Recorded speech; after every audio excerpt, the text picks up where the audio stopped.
Halo guys, balik lagi bersama saya di Alur Singkat.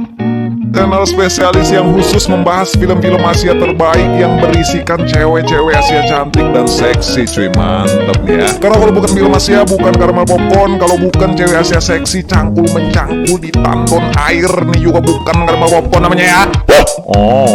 Mencangkul di tandon air ya, bingung juga nih gua nih. Film yang akan kita bahas kali ini adalah sebuah film yang bergenre komedi romance yang berjudul Always Be My Maybe dari Filipina, cuy. Kita gas film Filipina kali ini ya, mantap. Always Be My Maybe rilis per tanggal 24 Februari 2006. Salah cuy. Aduh, kalian ini ya, mantap.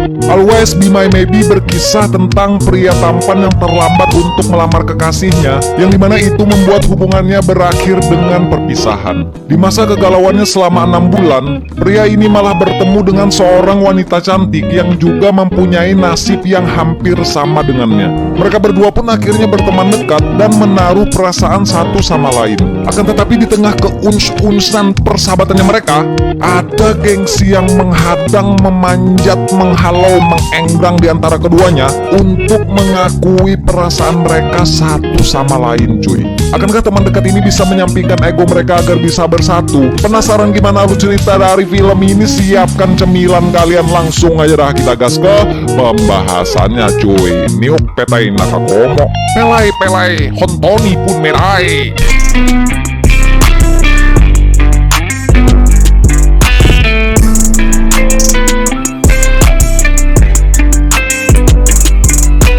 Film diawali scene yang menampilkan seorang pria yang sedang terlihat menghadiri pesta ulang tahun salah satu anak temannya. Pria ini bernama Jack. Jack di sana terlihat sedikit canggung karena melihat semua teman-temannya sudah menikah dan mempunyai keluarga. Jack yang juga sudah lama menjalin hubungan dengan kekasihnya yang bernama Tracy. Jack pun pada hari itu mengumumkan kepada teman-temannya kalau ia akan segera melamar Tracy, kekasihnya itu. Lalu pada besoknya, Jack pergi ke toko perhiasan berniat untuk membeli cincin pernikahan. Dan di sisi lain, ada juga seorang wanita yang sedang kegirangan saat ia mendapat pesan dari kekasihnya yang bilang kalau kekasihnya akan memberikan apa yang selama ini ia harapkan.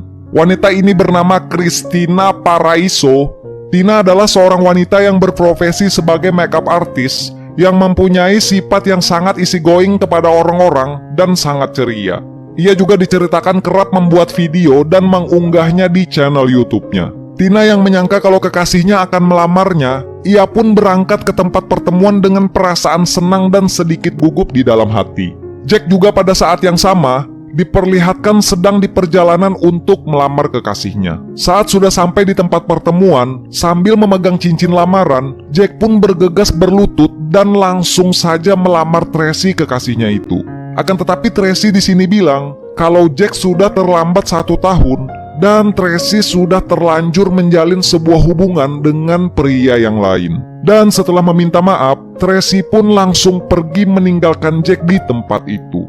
Di sisi lain, Tina yang sedang menunggu kekasihnya datang yang bernama Jerick, ia juga bernasib sama dengan Jack saat sopirnya Jerick bilang kalau Jerick tidak bisa datang dan hanya menitipkan sebuah pesan untuk Tina. Dan saat teman Tina yang bernama Esang memberitahunya untuk segera mencek Facebooknya Jerick, Tina pun sangat kaget karena status laki-laki pujaannya itu malah sudah berpacaran dengan wanita yang lain.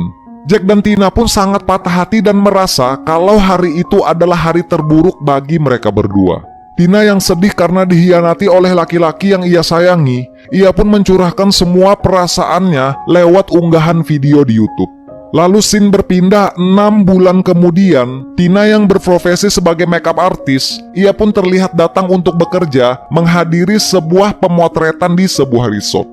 Jack juga diceritakan kebetulan berada di sana, berniat untuk menenangkan diri pasca putusnya Jack dengan Tracy, mantannya itu. Karena sang adik sudah terlalu lama menyendiri di resort, kakak Jack yang bernama Carlo pun datang dan menghampiri Jack guna membujuk Jack untuk pulang dan kembali bekerja. Tina yang ingin membuktikan kalau ia sudah move on dari Jerick mantannya, ia pun memperlihatkan jurus menggoda laki-lakinya kepada kedua temannya itu. Jack yang kebetulan baru datang ke tempat itu, ia pun menjadi bahan percobaan jurus menggoda laki-lakinya Tina. Karena Tina ini diceritakan orangnya sangat easygoing dan ceria, dengan mudahnya Tina pun berhasil membuat Jack tertawa dan senang pada malam itu.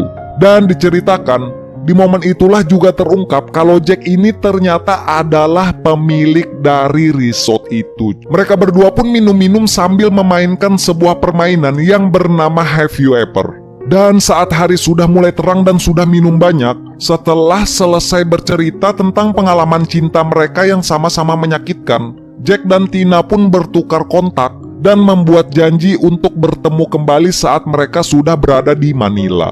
Tina yang mendapat pujian dari Jack tentang video YouTube-nya, ia pun bersemangat untuk berkreasi dan mengupload video YouTube-nya lagi. Dan entah karena bujukan Carlo kakaknya atau karena keinginannya sendiri untuk menemui Tina, Jack pun juga kembali ke kehidupan asalnya di Manila dan kembali bersemangat untuk melakukan aktivitas rutinnya. Akan tetapi terkadang, Jack yang merasa kesepian, ia pun diceritakan menghubungi Tina dan mengajaknya untuk bertemu di sebuah kafe. Tina yang terlihat datang menggunakan tank top yang menampilkan Gunung Krakatau yang sedang dituruni salju. Sambil menyanyikan lagu Lirikan Matamu, Jack pun bilang kalau kue yang ada di kafe itu terlihat sangat delicious cuy. Kue apa nih? Sudah mulai memanas nih lahar Gunung Merapi di film ini ya, mantap. Di momen pertemuan itu juga diceritakan, lewat Instagramnya Jack, Tina mengetahui kalau Jack ini ternyata sangat menyukai dunia fotografi. Tina pun menganjurkan dan menyarankan kalau Jack seharusnya lebih serius dengan fashionnya itu. Jack di sini bilang kalau ia tidak punya pilihan karena ia tidak bisa meninggalkan bisnis keluarganya begitu saja, yang dimana keluarganya sangat membutuhkan Jack untuk menjalankannya. Lalu setelah mereka bosan berbincang di kafe, mereka berdua pun lanjut ke klub langganannya Jack. Tina yang ternyata anak rumahan, ia pun terlihat canggung saat berada di klub malam itu. Di sana Jack bilang kalau ia akan mencoba mencarikan pasangan untuk Tina. Akan tetapi karena Tina ini ternyata adalah orang yang sangat pemilih, ia pun menolak semua laki-laki yang ada di klub itu. Tina bercerita kalau ia sebenarnya menyesal karena tidak pernah menegaskan status hubungannya dengan Jerick mantannya itu, yang dimana itu membuat laki-laki pujaannya berpindah ke lain hati. Akan tetapi Jack di sini bilang kalau Jerick lah yang harusnya menyesal karena menyia-nyiakan wanita cantik dan baik seperti Tina yang mempunyai Gunung Krakatau bersalju. Lalu pada besoknya, Tina yang tahu akan bakat Jack di bidang fotografi, ia pun mengenalkan Jack dengan fotografer profesional temannya. Jack yang juga tahu kalau Tina orang yang baik dan sangat easygoing, Jack pun juga mengajak Tina untuk melihat kantor tempatnya bekerja. Dan tanpa disadari, hubungan kedua sejoli ini malah semakin hari semakin dekat. Lalu saat hari Valentine atau hari kasih sayang tiba, Tina terlihat baru saja selesai merias sahabatnya yang akan menyelenggarakan sebuah pernikahan. Tina yang merasa sepi pada hari itu, ia pun diceritakan memutuskan untuk menghubungi Jack dan mengajaknya untuk berkencan. Jack yang juga dalam hatinya ingin bertemu dengan Tina, Jack pun langsung membatalkan semua schedule janji pertemuan dengan rekan bisnisnya hanya untuk makan malam dengan Tina di hari Valentine itu. Mereka berdua pun bertemu di sebuah restoran untuk dinner dan merayakan hari Valentine pada waktu itu. Tina yang melihat Jack sudah menyiapkan sebuah dinner romantis yang sempurna untuknya, ia pun merasa sangat tersentuh akan hal itu. Akan tetapi karena masih ada gengsi yang tersirat, Jack dan Tina hanya bisa berandai-andai apabila mereka berdua adalah sepasang kekasih. Lalu karena kebetulan menu makanan yang dipilihkan Jack adalah masakan Jepang, Tina yang diceritakan tidak mahir menggunakan sumpit, ia pun malah menjatuhkan sebuah potongan daging ke atas Gunung Bromo berkabut. Yang dimana itu sontak membuat Jack ingin mengeluarkan jurus telapak Buddha kungfu hustle-nya Jack. Lalu saat dinner sudah selesai, Jack pun mengajak Tina untuk memperlihatkan studio foto yang baru saja selesai ia bangun di rumahnya. Jack bilang, karena ucapan Tina, Jack pun akhirnya berniat serius dengan fashion yang sangat ia sukai itu. Dan sambil sedikit bercanda, Jack pun meminta Tina untuk berpose karena Jack berniat ingin mengambil gambarnya. Ketika Jack meminta Tina untuk serius, Tina pun juga langsung berpose layaknya seorang model profesional. Akan tetapi ketika Jack memuji tato Tina yang ada di punggungnya, Tina malah menawarkan Jack untuk memoto tatonya dan meminta Jack untuk melepaskan dressnya. Gunung Krakatau bersalju pun muncul terlihat menyinari dunia dan bersiap mengeluarkan gempa tektoniknya. Dan saat Tina menyuruh Jack melepaskan kemejanya, rudal balistik Rusia malah terlihat datang dan menghantam Gunung Krakatau bersalju yang sudah mencair.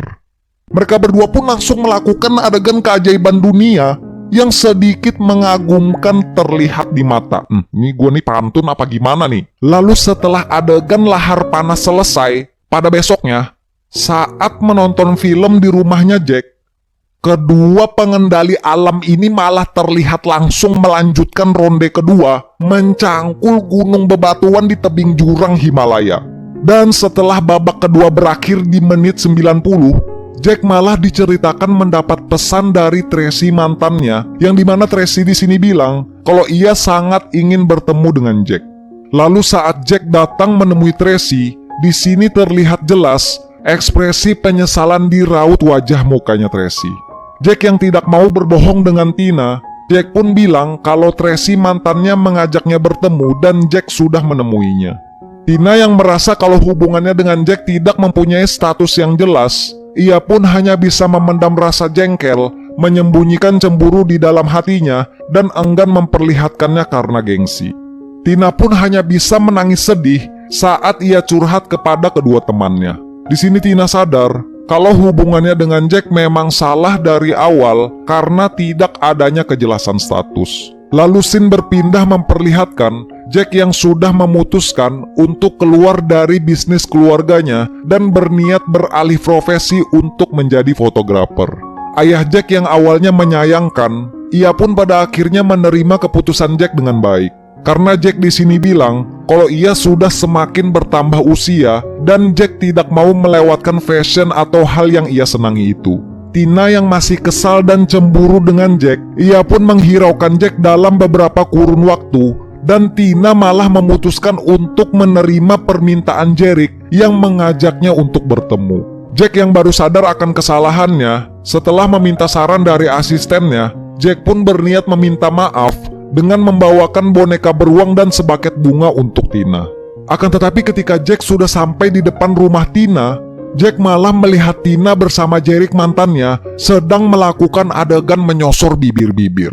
Hari-hari pun berlalu sampai pada akhirnya Jack dan Tina pun mempunyai kesempatan untuk bertemu. Mereka berdua pun diceritakan terhalang oleh perasaan yang dimana mereka berdua tidak bisa mengutarakan rasa kesal dan cemburu mereka. Karena masing-masing merasa kalau mereka berdua hanya teman biasa. Lalu sampai pada akhirnya, Jack pun mengalahkan gengsi dan egonya untuk mengaku kalau ia sangat mencintai Tina dan meminta Tina untuk menjalin sebuah hubungan. Akan tetapi di sini Tina hanya bisa terdiam dan menangis saat melihat Jack yang pergi menjauh tanpa mendapat jawaban atas pertanyaannya. Scene pun memperlihatkan Jack yang sambil menangis merekam sebuah video permintaan maafnya kepada Tina dan para wanita atau mantannya yang sudah ia sakiti. Melihat ketulusan hatinya Jack, Tina pun merasa bersalah dan sadar kalau ia sudah menyakiti hati pria yang membuatnya bahagia, meskipun hanya untuk beberapa saat waktu saja. Salah satu temannya Tina yang bernama Andre bilang kalau Jack adalah pria yang sangat baik. Dan permasalahan yang Tina dan Jack hadapi sebenarnya sangat sederhana, yang dimana itu bisa diselesaikan hanya dengan meminta maaf dan mengatakan yang sebenarnya. Mendengar hal itu, Tina pun langsung bergegas menghampiri Jack yang juga ternyata sedang memikirkan Tina saat ia bekerja. Sambil terlihat membawa boneka beruang dan bunga, tanpa membuang waktu, Tina pun langsung meminta maaf dan bilang kalau selama ini ia bodoh karena terlalu keras dengan dirinya sendiri, dan Tina juga bilang kalau ia sangat mencintai Jack, si rudal balistik. Akan tetapi di sini sempat-sempatnya Jack malah mengerjai Tina si gunung salju dan berkata kalau Jack sudah terlanjur dan tidak bisa menerima Tina si gunung salju lagi. Lalu saat Tina sudah terlihat sedih dan ingin menangis, Jack pun langsung berbalik memeluk Tina dan bilang kalau ia hanya bercanda. Dan filmnya pun berakhir bahagia saat Jack memastikan kalau mereka berdua sudah resmi menjadi sepasang kekasih. Cuy, happy ending nih, mantap nih. Oke guys, ya mungkin segini aja ya untuk pembahasan film Asia kali ini. Ini bagi kalian yang pengen nonton full movie-nya, kalian langsung aja search nonton Always Be My Maybe tahun 2016 di Google Chrome cuy. Dari film ini kita bisa belajar, kita sebagai manusia mungkin kerap merasa gengsi untuk mengucapkan cinta dan permintaan maaf kepada pasangan. Sumber masalah dari kedua hal itu sebenarnya adalah tidak lain, berasal dari dalam hati kita sendiri dan hanya kita yang bisa menyelesaikannya. Kedua hal itu sebenarnya adalah sesuatu yang mudah untuk diucapkan kalau kita bisa menyampingkan ego dan gengsi kita dengan cara berdamai dengan diri kita sendiri dulu cuy. Seperti biasa yang gue lakukan di akhir video, gue mau ngucapin terima kasih banyak bagi kalian yang sudah nonton dan terima kasih banyak buat kalian yang sudah subscribe ke channel Caramel Popcorn cuy. Kalian ini selalu the best ya. Nanti kita bakalan bahas film-film Asia yang bagus-bagus lagi ya. Ya mungkin segini aja untuk video kali ini. Jangan lupa like, comment, share, dan subscribe. Gua Demi sebagai narator pamit. Sampai ketemu di video selanjutnya. Thanks for watching guys. Bye-bye.